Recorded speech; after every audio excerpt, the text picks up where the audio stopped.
Makanya Pak, saya sebagai Muslim, saya sudah bersumpah saya tidak mau mendukung Palestina Pak. Kenapa Pak? Karena di negeri sendiri Pak, masih ada Zionis syariah yang menindas umat Kristen. Munafik bagi saya Pak. Kalau saya membela penindasan di seberang lautan, sementara di negeri sendiri, kaum saya sendiri masih menindas umat. Berdoa di gereja, saya juga punya masjid. Lu mau ibadah ke gereja sono. Berhenti sama nyanyi. Ya di mayoritas agama Islam, di sini Islam semua. Maaf pengertian. Ini ibadah kepada Tuhan, Pak. Menyatakan bahwa mulai hari ini tidak akan mengadakan ibadah atau kebaktian lagi di rumah saya tinggal. Agama saya Kristen Protestan, Pak. Negeri. Iya, Pak. Prioritasnya Muslim. Terus kalau kita nggak pakai jilbab, tuh gimana pula kan pandangan mereka gitu. Keinginan Yulia sih nggak usah pakai ini, Pak. Kalau keinginan maunya nggak pakai usah ini. pakai ini. Baru ada dugaan larangan hijab, Kiai Khalil Nafis langsung reaktif bilang tidak Pancasilais. Sementara hampir setiap bulan ada umat Islam melarang umat Kristen ibadah minggu, yang jelas-jelas ini anti Pancasila, Kiai diam-diam baik. Berdoa di gereja, saya juga punya masjid. Lu mau ibadah ke gereja sono. Buka mata Kiai, kami semua menunggu kapan Kiai mau protes terhadap pembubaran ibadah Kristen yang akhir-akhir ini marak terjadi. Berhenti sama nyanyi. Maaf pengertian. Ini ibadah kepada Tuhan, Pak. Selama MUI tidak melarang, jangan salahkan kalau orang berasumsi MUI diam-diam setuju ibadah Kristen dibubarkan. Artinya intoleransi bukan ulah 1-2 oknum, tapi atas persetujuan semua umat Islam karena dibiarkan oleh Kiai. Menyatakan bahwa mulai hari ini tidak akan mengadakan ibadah atau kebaktian lagi di rumah saya tinggal. Ditunggu protesnya Kiai. Ya di mayoritas agama Islam, di sini Islam semua. Saya sungguh heran dan kecewa dengan perilaku banyak kelompok Islam yang membenci umat Kristen.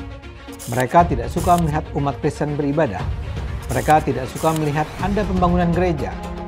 Biasanya aksi mereka dipimpin oleh pemuka-pemuka agama yang berpikiran sempit dan terus menggaungkan permusuhan dengan umat Kristen. Dan bahkan ada yang menyerukan agar gedung dibakar. Dengan nada melecehkan mereka bilang, kok berdoa ngontrak sih? Lalu ada suara yang mengatakan, Tuhannya ngontrak. Ada pula yang bilang, berdoa di kebun sono sambil menunjuk ke arah pohon pisang. Orang dari mereka dengan suara keras mengatakan, Bapak dilarang beribadah di sini karena di sini Islam semua. Para pemuka Islam, terutama Majelis Ulama Indonesia, harus segera bicara dengan umat Islam untuk tidak melakukan penindasan terhadap umat Kristen. Mengadakannya ya di mayoritas agama Islam, di sini Islam semua. Kalau dua itu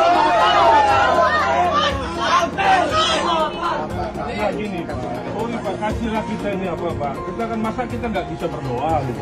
Masa kita nggak bisa berdoa? Kenapa nggak bakal di Puri aja bukan gelar? Apa? Ini Pak, di Puri itu sudah harus mata kontraknya. Kalau di Puri ini buat mata kuliah bisa. Kalau kamu berdoa di sana ngontrak, kok berdoa ngontrak sih?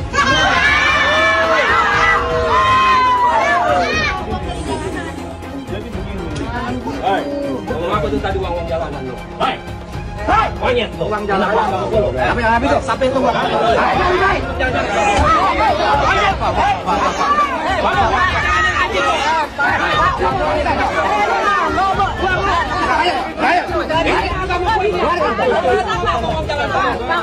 Pelarangan ibadah kembali dan kembali terulang lagi. Apa salahnya sih orang berdoa?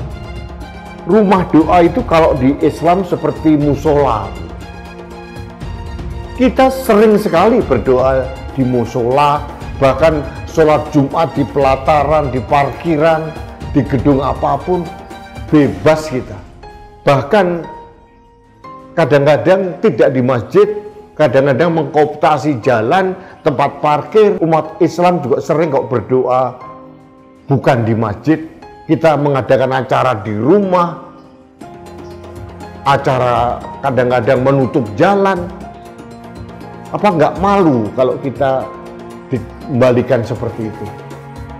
Saya berulang kali mengatakan bahwa cabut SKB 2 Menteri. Karena itu biang keladi, sulitnya teman-teman saya, saudara-saudara saya yang beragama selain Islam untuk minta izin mendirikan rumah ibadah. Tapi sampai detik ini, sampai 10 tahun pemerintahan Pak Jokowi hanya janji dan janji melulu dan tidak pernah ditepati. Termasuk Menteri Agama yang sekarang. Aku sendiri udah biasa kena rasis sejak dari kecil di Indonesia. Kok bisa? Kebetulan ini langsung ada contohnya dari Bang Tiar Nasution yang ngirim pesan cinta ke aku. Gak usah banyak cincong lah Cina, terserah mahasiswa. Lo gak usah setir-setir mahasiswa Indonesia. Tapi jujur dirasisin model kayak gini aku udah biasa sih. Yang paling aku inget, dulu pas masih kecil di kampung, aku sering banget diteriakin, "Oi kinokolop, kinokolop." Kolop itu kalau dalam bahasa Jawa, maksudnya anunya belum disunat. Saking jengkelnya, pengen rasanya aku kejar bocah itu dan aku tunjukin, kalau ini loh, aku juga udah disunat. Kadang bingung juga ya, kalau dibilang orang Cina, tapi bahasa ibuku bahasa Jawa. Kalau mengutip Bung Novi Basuki, seorang santri yang mengambil S1 sampai S3-nya di Cina, anti terhadap China di Indonesia ini khususnya masih sangat besar sekali. Buat umat Kristen dimanapun kalian berada, saya sudah sering menyampaikan ini dan saya akan bilang ini sekali lagi. Jika kalian sedang berdoa di rumah atau di ruko, ada Pak RT atau Pak RW atau Pak Kades datang menanyakan izin atau mengatakan peruntukan rumah ini bukan untuk ibadah. Ini adalah intoleransi, pelarangan hak ibadah yang dilindungi undang-undang. Umat Kristen ibadah itu sama dengan umat Islam sholat. Jadi persamaannya dengan sholat, bukan dengan pengajian. Umat Islam sholat di rumah atau di ruko tidak perlu minta izin. Begitu juga umat Kristen ibadah di rumah atau di ruko tidak perlu minta izin siapapun. Ini diatur di SKB 2 Menteri bab 1 pasal 3, ibadah di rumah atau ibadah di ruko tidak perlu pakai izin. Yang perlu izin itu mendirikan gereja. Kalau berdoa aja tidak perlu izin. Semoga jelas ya. Bantu sebarkan lagi video ini agar diketahui banyak jemaat Kristen lagi. Terima kasih. Kita tidak bikin kerusuhan, Pak. Ya, mohon maaf pengertian. Kita ini ibadah kepada Tuhan, Pak Bun. Itu aja ya, Pak RT. Kita memang dari mana-mana tempat, karena memang kita minoritas, kita sedikit. Gitu loh. Jadi tolong pengertiannya. Melakukan kegiatan. Ini ada Pak RW, Pak RT. Setiap warga melakukan kegiatan, harus ada izin dari lingkungan. Nah itu yang saya titik berat. Ya, kegiatan apa dulu Pak? Kegiatan apa dulu? Semuanya. Yang kalau tadi contohnya Pak Lurah, jalan kepang. Kita ini ibadah bukan kegiatan Pak. Bedal pada atau jalan kepang. Bukan kegiatan. Kena ya. Ya. Aku njaluk lu ini dibatasi kegiatan. Nggak bisa Pak, tidak seperti itu. Sing dibatas itu sing seperti apa Pak? Bentar, sing dibatas itu yang seperti apa? Kami hanya minggu saja loh ibadah raya. Yang lainnya enggak. Kan kemarin ini kita ribut nih Pak. Ributnya soal isu ada yang tidak boleh mengatakan salam selain agamanya. Begitu Pak ya. Nah saya berharap ada institusi yang seperti Bapak, ya jelas gitu ya. Wantanas bikin statement bahwa kita harus meneruskan budaya seperti ini. Begitu. Jangan sampai salam-salam itu diatur-atur lah. Begitu ya. Nanti ada orang-orang yang kalau seperti kami, saya nggak takut dilarang-larang karena saya tahu apa yang menjadi kepercayaan saya, my belief Pak. Saya kira lembaga seperti Bapak ini bisa memberikan satu sikap kebangsaan yang jelas kepada publik begitu. Dan mengayomi kita-kita ini sebagai orang yang nasionalis. Orang-orang yang menyerbu adik-adik Unpam kemarin ketika mengadakan malam Rosario itu, kalau mereka itu dilahirkan di NTT atau di Papua atau ditakdirkan oleh Allah untuk lahir di Eropa sana, mungkin tidak mengenal Islam, mungkin juga tidak mengenal apapun, bisa jadi tidak beragama, atau memang dilahirkan menjadi Katolik, dilahirkan menjadi Protestan. Karena kita semua ini mengikuti agama orang tua kita. Lalu kita kemudian merasa petentang-petenteng bahwa kita adalah penguasa bumi ini karena saya Islam. Saya menjadi Islam karena saya dilahirkan di Madura dari orang tua beragama Islam, maka Islamlah saya. Kalau saya dilahirkan di tempat lain yang dimana di situ tidak ada orang Islam, mungkin saya tidak akan beragama Islam. Jumlah manusia di bumi ini kurang lebih 8 miliar. Orang Islamnya kurang lebih sekitar 2 miliar. Sampai seberapa kuat kita gelisah oleh berbagai perbedaan, sementara yang berbeda dengan umat Islam hari ini kurang lebih sekitar 6 miliar. Sanggup sampean membawa sebilah pisau untuk melawan orang yang berbeda. Orang masih sibuk menghitung dosa orang lain, seperti yang menyerbu adik-adik kita ini, hanya karena berbeda. Sampai kapan kita itu harus gelisah dengan keimanan yang berbeda, keyakinan yang berbeda, agama yang berbeda. Sementara kita masih punya orang yang berbeda 8 miliar lain. Kurang lebih 6 miliar lain. Belum kita berbicara sesama umat Islam. Ini adalah efek dari ulama-ulama yang kadang-kadang menyerukan kebencian kepada pemeluk agama lain, menyerukan kebencian dan permusuhan kepada orang yang berbeda. Ini adalah ulama-ulama yang tidak wajib untuk diikuti, bahkan haram untuk diikuti. Ini hanya akan semakin membuat jelek wajah Islam dan syiar Islam.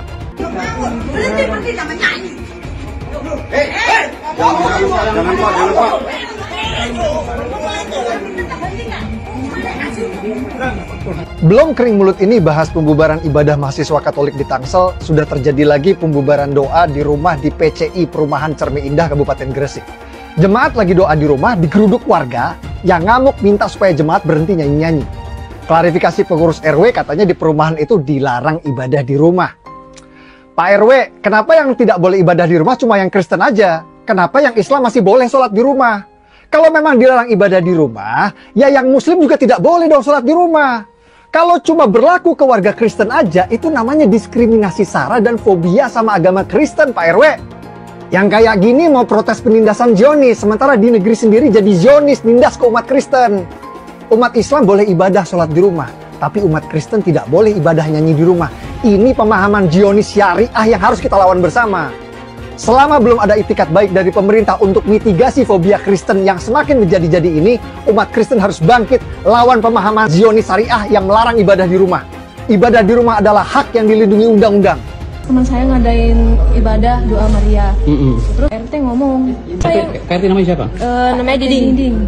Lu nggak ngargain gue jadi RT di sini. Udah gue bilangin kagak boleh ibadah di sini. Kalau lu mau ibadah ke gereja sono. Kalian berani tidak menghargai saya sebagai RT di sini gitu. Mahasiswa-mahasiswi yang sedang melakukan ibadah umat Kristen.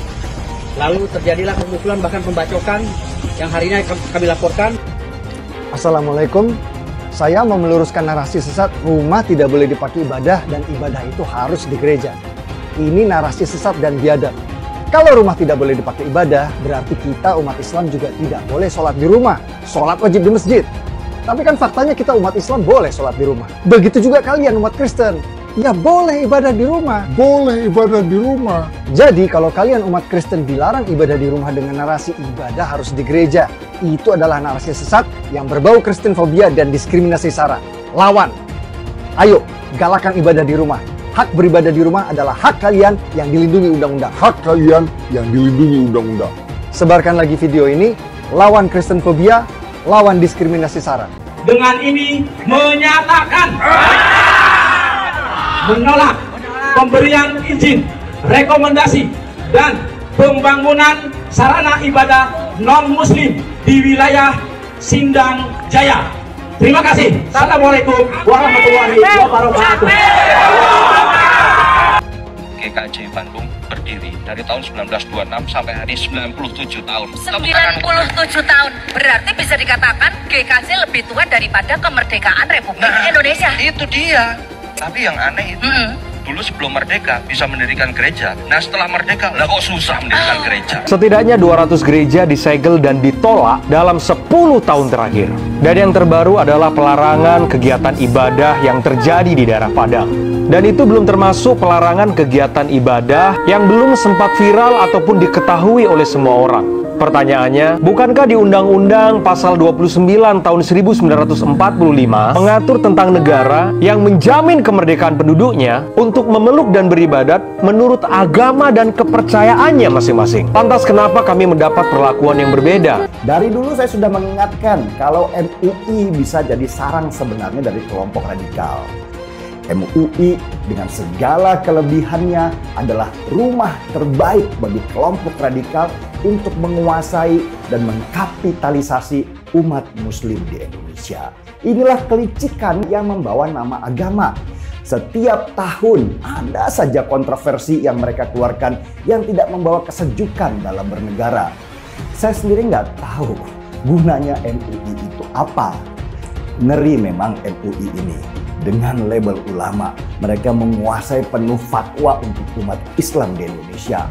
Selain itu, selama bertahun-tahun mereka menguasai sertifikat halal di Indonesia dengan konsumen jutaan produk dan dananya tidak teraudit. Halo para elit MUI, Jangan kira kalian bisa berlindung di balik label ulama. MUI pada dasarnya adalah sebuah LSM.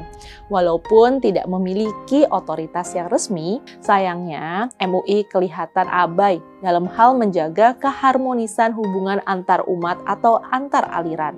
Sering terdengar berbagai bentuk penolakan dan kekerasan dilakukan terhadap hak beribadah umat Kristen. Walaupun bukan sebuah lembaga negara atau otoritas resmi, MUI ini adalah lembaga yang didengar pendapatnya oleh umat Islam.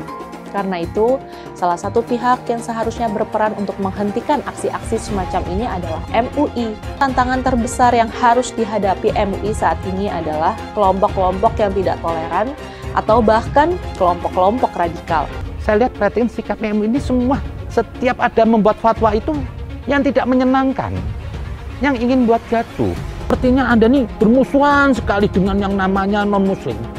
Yaitu seperti Anda memandang selain Islam itu kafir.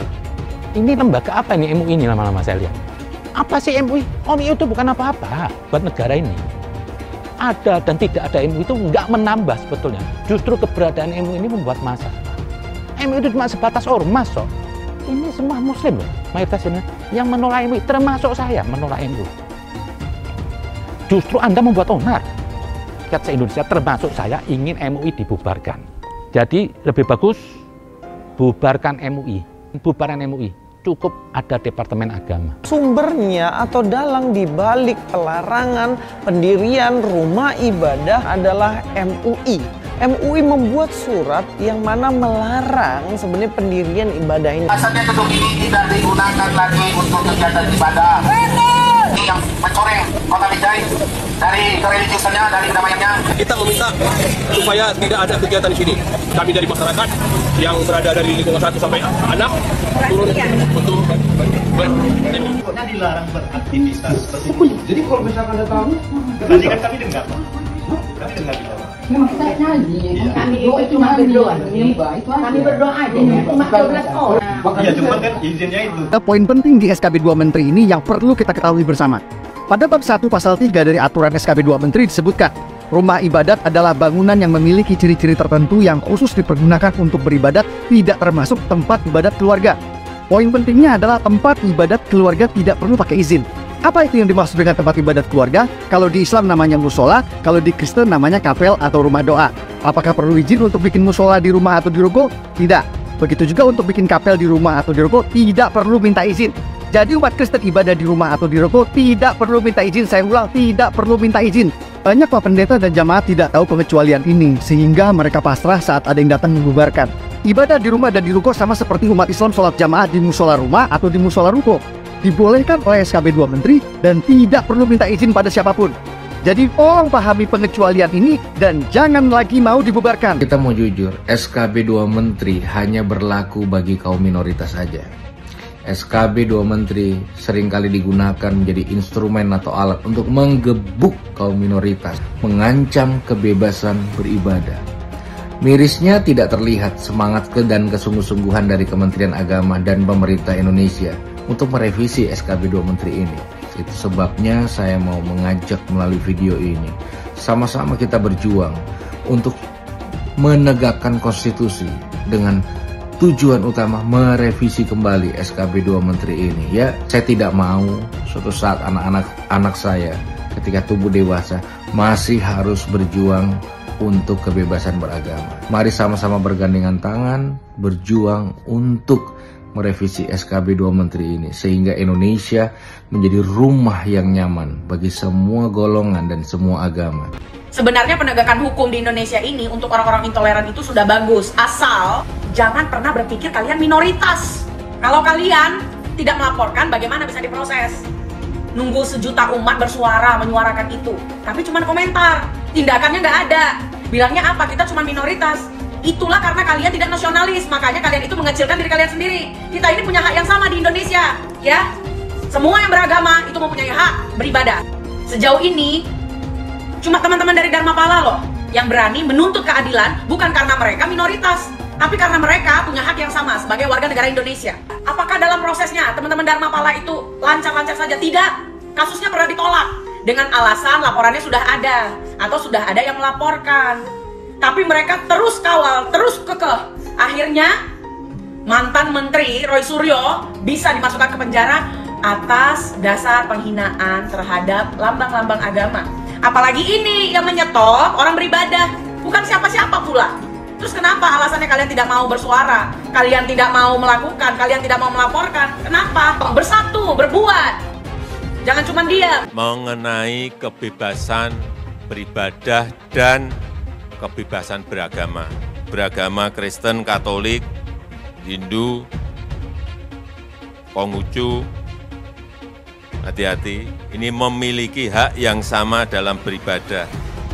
Beragama dan beribadah itu dijamin oleh konstitusi kita, dijamin oleh Undang-Undang Dasar 1945, Pasal 29 Ayat 2. Dandim, Kapolres, Kapolda, Pangdam harus ngerti ini. Jari, Kejati, FKUB misalnya, maka tidak memperbolehkan membangun tempat ibadah. Hati-hati loh. Konstitusi tidak boleh kalah dengan kesepakatan. Karena saya lihat masih terjadi. Kadang-kadang saya berpikir sesusah itukah orang yang akan beribadah.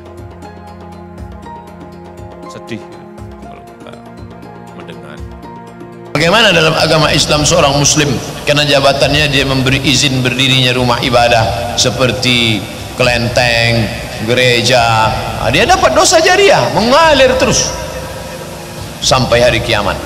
Setiap berbunyi teng teng bisa dibelangkung malaikat, teng kelompang, teng kelompang, teng kelompang, teng kelompang. Rasakanlah tuh, rasakan. Pancasila Soekarno, ketuhanan ada di pantat.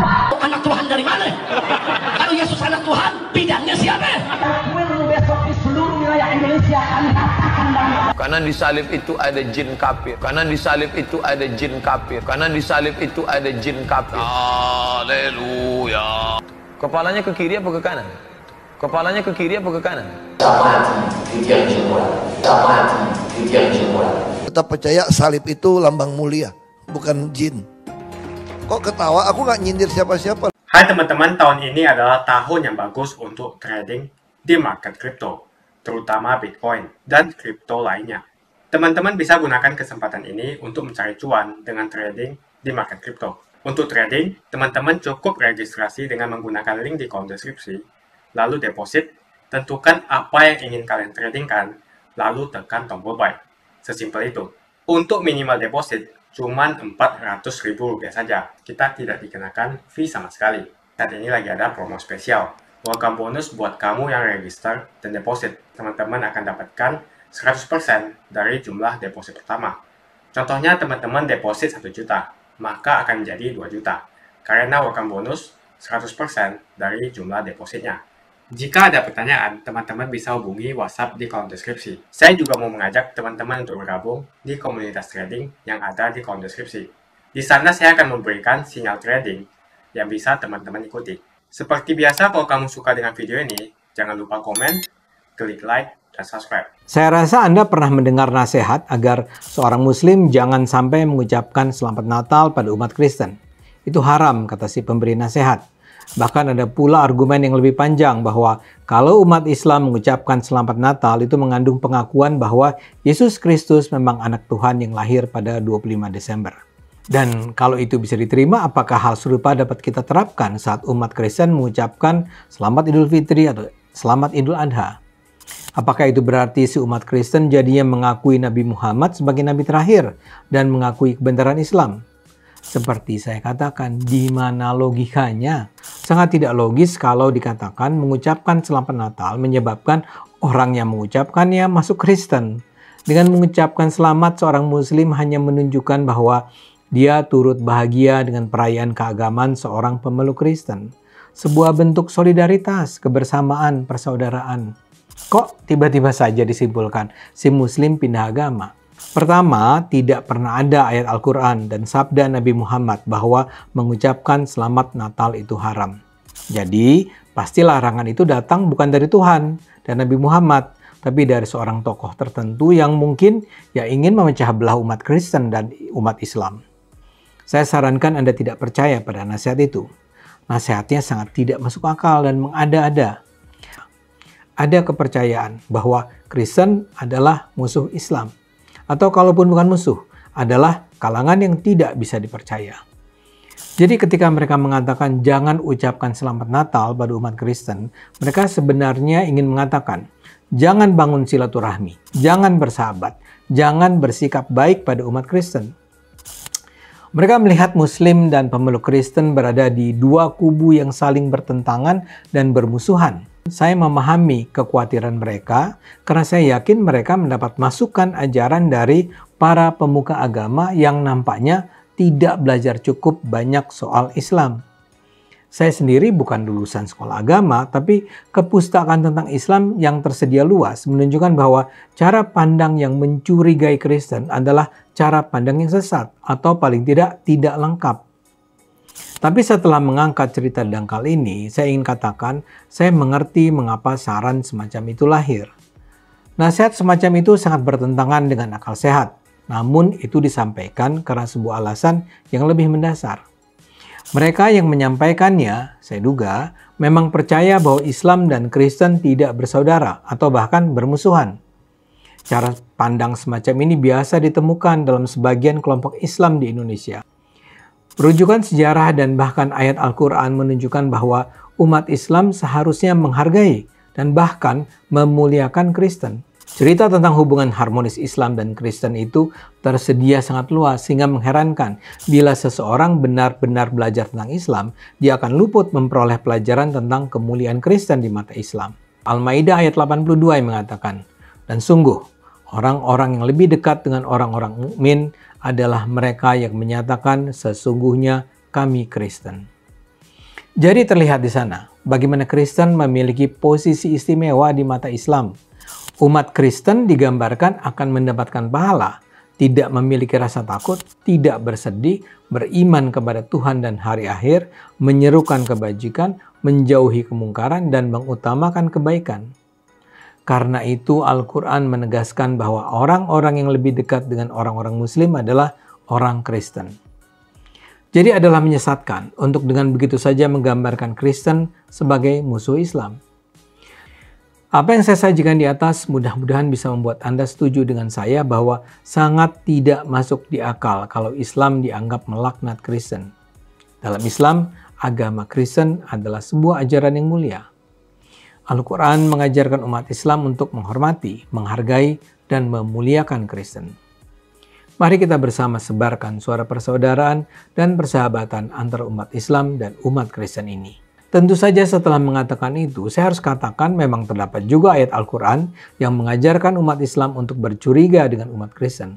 Salah satunya adalah surat Al-Baqarah ayat 120 yang berbunyi, dan orang-orang Yahudi dan Kristen tidak akan pernah rela kepadamu sehingga kamu mengikuti ajaran mereka. Beberapa ayat lain yang bicara negatif soal Kristen pun bisa dipahami dalam konteksnya masing-masing, yang bisa kita bicarakan dalam video-video saya selanjutnya. Masalah intoleransi semakin tak terbendung. Lebih dari 200 gereja ditutup secara paksa 10 tahun belakangan. Yang paling mencolok adalah kasus intoleransi 3 tahun terakhir ini. Banyak sekali kasus pembubaran rumah ibadah akhir-akhir ini. Itu yang viral. Bagaimana yang tidak viral? Tentu lebih banyak lagi. Alasan pembubaran selalu menggunakan alasan izin. Dan selalu FKUB tidak memberikan izin. Jika tidak perlu lagi rekomendasi daripada FKUB, maka ini akan membantu umat minoritas. Sebetulnya tidak usah memakai alasan izin karena puluhan ribu musola di Jawa Barat dibangun tanpa menggunakan izin. Itu di Jawa Barat saja, gimana di seluruh Indonesia? Mungkin ada ratusan ribu hingga jutaan masjid di Indonesia yang tidak mempunyai izin. Jadi jelas kalau kita membandingkan masalah izin, terjadi ketidakadilan. Seperti yang kita ketahui, banyak sekali musola tidak mempunyai izin. Umat mayoritas bisa membangun rumah ibadah tanpa menggunakan izin. Adapun SKB 2 Menteri, bab 1 pasal 3, orang Kristen yang mau bikin rumah-rumah doa di rumah atau di ruko, sebetulnya tidak perlu meminta izin. Dan juga dalam SKB 2 Menteri, pasal 13 dan pasal 14, peraturan bersama Menteri Agama dan Menteri Dalam Negeri, nomor 9 dan nomor 8 tahun 2006 mengamanatkan kepala daerah untuk memberikan izin, sementara sebagai bentuk fasilitasi negara dalam mencarikan solusi pendirian rumah ibadah. Jadi dalam SKB 2 Menteri, sebetulnya kepala daerah harus memfasilitasi dalam memberikan perizinan pendirian rumah ibadah. Akan tetapi dua pasal ini dianggap tidak ada oleh ormas-ormas preman berjubah agama itu. Yang dipermasalahkan oleh ormas preman berjubah agama itu selalu rekomendasi FKUB yang ada di SKB 2 Menteri. Semoga rekomendasi FKUB yang ada di SKB 2 Menteri bisa dihilangkan. Menurut saya, selama SKB 2 Menteri tentang rekomendasi FKUB tidak direvisi, maka masalah-masalah penolakan rumah ibadah agama lain di tempat-tempat lain di seluruh Indonesia akan terus terjadi. Konstitusi jelas memberikan jaminan perlindungan negara kepada orang untuk beragama dan melaksanakan ibadah sesuai dengan kepercayaan dan agamanya.